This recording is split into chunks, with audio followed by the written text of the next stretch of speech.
Hey everyone, welcome back to the channel. In today's video, I'm going to show you how to change default address, email or phone number on Apple Pay.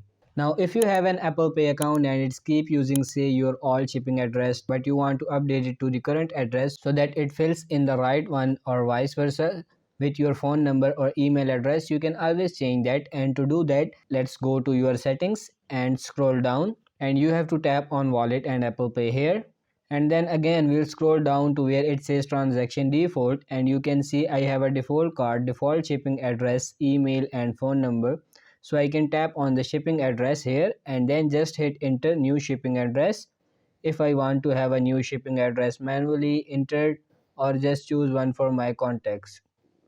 You can do the same thing. If I go back, you can tap on your email address here and you can enter in a new email address for your shipping, and you can do the same thing for your phone number. So you can update those and they'll automatically update and they'll enter it in whenever you pay for something through your wallet or Apple Pay. So I hope this video was helpful. If it is, like this video and subscribe to the channel. Thank you.